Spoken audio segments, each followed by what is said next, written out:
Hey guys, we're back with part 2. So the first question wanted to know, how did Paul respond to my journey of wanting to wait till marriage and how that journey was for me?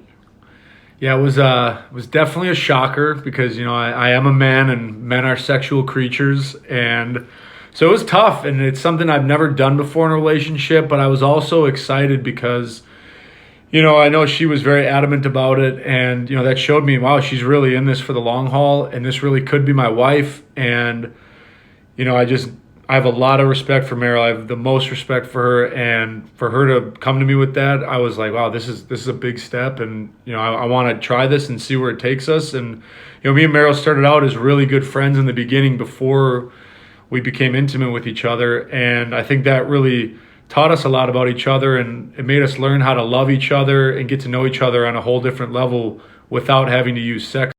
Yeah, so when Paul and I got together, like I said before, we were friends before we started dating, and he knew my thoughts about waiting till marriage. And for my next relationship, I wanted to do it God's way. I did it the other way before. I tried things in my own will and my own power, and it was not what, at the end of the day, I wanted for my life. And so for Paul and I, when we waited for marriage, the basis of our relationship was pure. So whenever we get into arguments and stuff like that, even in our marriage right now, I feel like we can always go back to the basis of why we fell in love with each other, because it was never really physical. When I look at Paul, I'm like, the reason why I fell in love with you is because you're humble, you have a drive, you have a heart. I love the way that I feel secure with you. I can go back to all these things that aren't physical, and that at the end of the day and in the long run, it's gonna be what is everlasting, a mutual love. The next question is, what is our favorite thing to do together? Fun question. Personally, for me, I love when Paul and I dream together. I'll never forget when we were on our honeymoon and I was asking him, like, what is your biggest, your wildest dream? Like, if you felt like there were no boundaries or nothing holding you back, what would it be? And it was so difficult for him to dream. I don't know why. I'm like, come on, we've got to like release whatever kind of ego we've got and just like say, like, what's your biggest dream? And so when I feel like he's allowing himself to be himself fully with me and I get to like tell him my favorite dreams, I feel like we like connect. It's a good one. Mine, that was pretty deep. That was pretty good. Balance. Yeah, it's balance. I was just going to say, I love just sitting on the couch, chilling with her, watching some of our favorite shows, me cooking a nice meal. I do most of the cooking in the house. He does. And the baking. I'm an expert baker. My pumpkin spice muffins, whoo, smack. But yeah, I love spending time with her. I love doing new things. Love going and trying new restaurants, going out to the movies, having fun with our friends. Yeah. Just going out, doing whatever, just finding new stuff to do. Like, she is my best friend. Like, I love being with her. I love doing stuff with her, and she makes it easy to hang out with her sometimes. No, he meant all the time. Next question. How do you manage the schedule of NASCAR with your significant other? And it's a good one for anybody who's a couple in NASCAR. It's a long season. It's a grind. We're gone every weekend for pretty much the entire year. So, I'll let you take this one away. It's all about making a conscious effort to connect. And whether that be if we travel or you don't travel, I just know from even Whitney, because she traveled with Austin to all the races, they're constantly being pulled so many different ways. It's hard for them to connect. And for me, now since I'm not on the circuit anymore and because of COVID, I don't travel to all the races anymore. And so at the end of the day, it's all about trying to connect, whether that be just making sure you guys have a date night one night, or making sure that you take 30 minutes out of the days that you are together just to truly talk. Men, never stop dating your wives. Yeah, that's the truth. Now we're on to the love dare.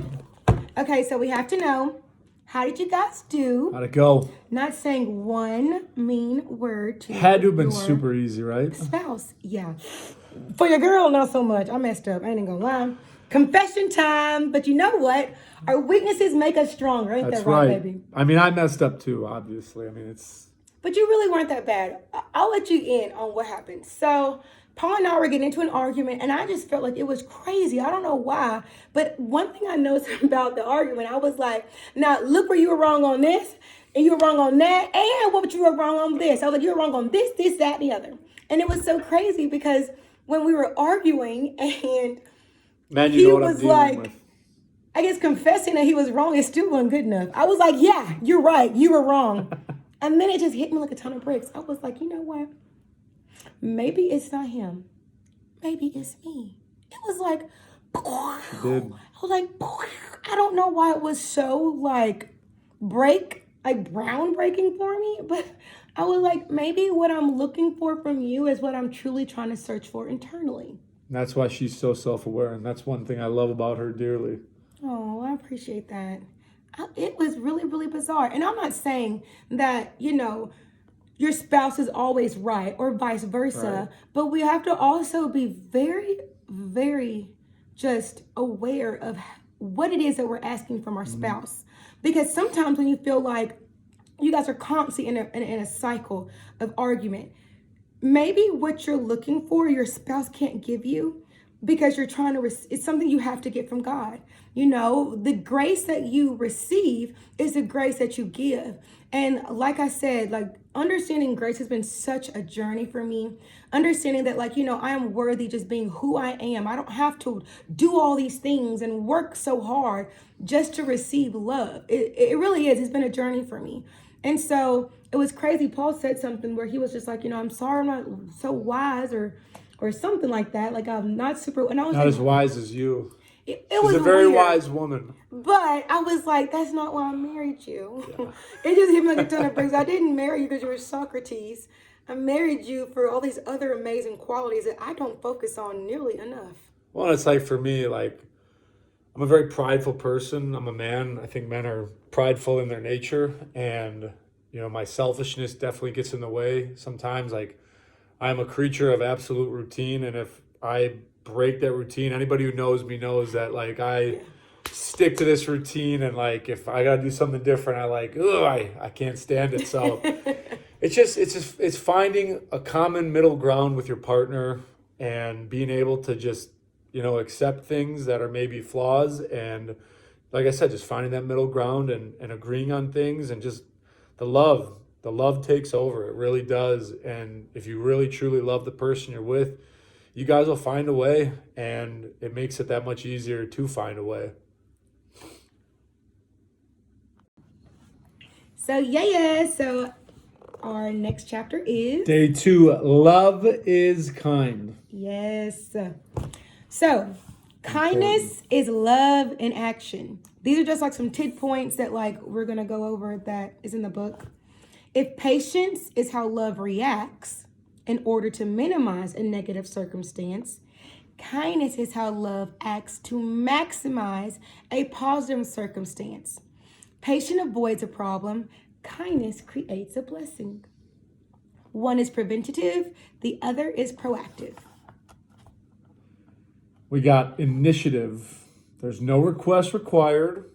The kind husband or wife will be the one who greets first, smiles first, serves first, and forgives first. And obviously, stuff like that is not always easy to do. But when you really think about it, when you hear that love is kind, you really got to think about that stuff, especially in the heat of an argument or when something arises that, maybe is frustrating you or something like that. Really just think about that stuff, and it's going to be a lot better in the long run. It really is. Yeah, kindness thinks ahead and takes the first step. And so another word that's a part of kindness is gentleness. So when we operate out of kindness, you're careful about the way that you treat your spouse. You're tender with each other.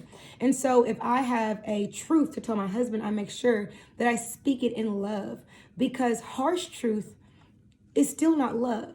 Some people say like you got to give it hard and this and the other. No, like love not spoken in kindness is not the way that God intended. A good rule of thumb that I try to look at is if my words create life, that is of God. If I'm speaking truth to you in a loving way, that is of God. But if my truth brings forth death, then that's not God. I don't care how accurate or how real you may perceive that to be. But if you don't speak truth and love, you're missing the entire point. And so the other two words is helpfulness. It's helpful and it's very, very willing. It just aspires to be agreeable. And, this week we have a different challenge. First things first is making it a daily mission to be kind with each other. And if you guys have the book, you'll be able to kind of see more in depth about what it is to be kindness. But in addition to saying nothing negative to your spouse, Again, do at least one unexpected gesture as an act of kindness. Yes. You have to be really think ahead of something nice that you can do for your husband. It can be something as simple as doing the dishes, without your wife knowing. Yes. Or, something as major as, hey, maybe buying him a new car or something. For me, a really nice act of kindness is not wearing Paul's no-show socks. He is so weird about his no-show socks. So I am going to take the initiative to not steal his socks and always lose the disappear. match. I'm not going to lose the match. That is an act of kindness, even if it's small as that. So I cannot wait. Well, I gotta tell what I'm gonna do for my act of kindness. Well, what is it? I let you do the dishes. Well, that's something I guess. Well, I was just saying, in general. I guess something for us, I get on to Mariel about eating on the couch. She's got dirty fingers when she eats on the couch. She eats this. I eat hot Cheetos, Cheetos, popcorn stuff, and I find it all over the place on the couch. I have red fingers everywhere. So next time I see her eating it, I'm gonna just be nice about it, let her eat it, and if there's a mess, I'll just have to clean it up myself and be okay. I actually really like that. I like that. I like it a lot.